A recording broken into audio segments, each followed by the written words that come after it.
everyone, it's Charlene from stampingwithcharlene.com. On today's episode of Stamping Schoolhouse, we are going to talk about Stampin' Write markers and how you can incorporate them into your stamping projects. Let's get started. If you've ever seen images on a card like this, where it's one image, but it's different colors like that, you might think to yourself, how in the world did the person achieve that look? Well, the answer is the Stampin' Write marker. So I'm going to show you today how to use the Stampin' Write marker to achieve this look. And first, let me show you that the markers are available in two different ways. You can buy all 40 colors in this fun case here, or you can buy them by color family. Either way, they are great to have on hand, and you want to make sure that you store them horizontally, so flat like this. That way the ink inside stays evenly distributed. If you store them vertically, then the ink is going to pool in one end and you won't have enough ink on the other end to be able to use it properly. It will kind of dry out. Another little tip is the markers have a brush side, so they have a brush tip and then they have a fine point. And a little way to know, a fun guide to know which side is which is just by looking at the stripe on the end. So the thicker white mark is the brush side and the thinner white mark is the fine tip. So let me just show you the difference. So this is the brush side, and that's what we're going to use in the technique today. And this is the fine tip, which is good for writing. So let's just take another look at the card, and I'm going to show you how to do this with the Stampin' Write marker. So here's my card. I already stamped one of the images.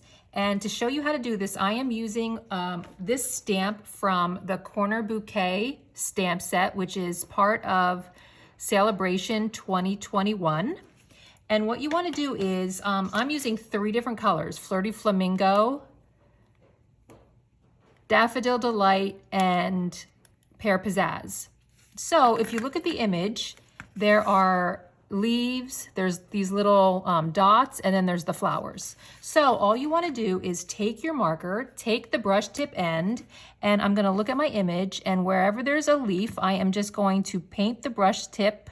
I'm painting the ink onto the leaves on the stamp.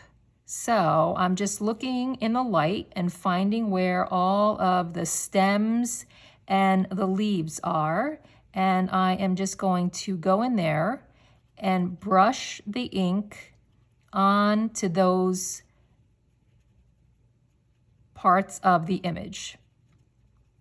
And it's okay if you miss a piece, because the image is coming out, it comes out like it looks like it was watercolored in a way, which is fine. So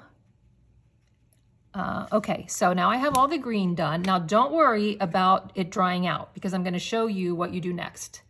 Now I'm going to take the brush tip from the Daffodil Delight, and I'm just going to go over the little, they look like little berries, so I'm going to fill those in. And then finally I'm taking my Flirty Flamingo, and I'm going to apply the ink to the flowers. Just like this. And then now, because the green ink or the yellow ink may have dried, what you want to do is, okay, listen, you just take it and you want to use your breath and you go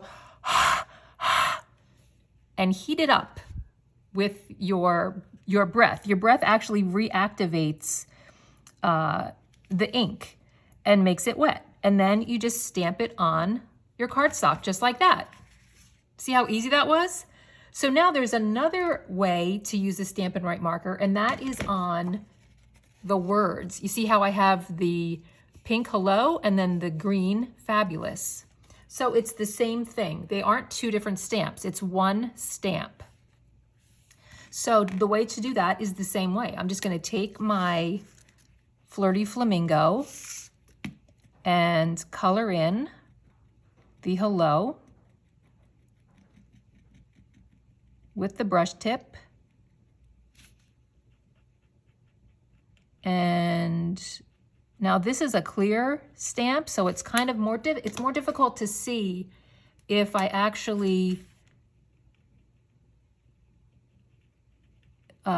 got the entire image, got the ink on the entire image. So I'm going over it a couple of times, but I'm going to show you a little trick in case you do miss a spot.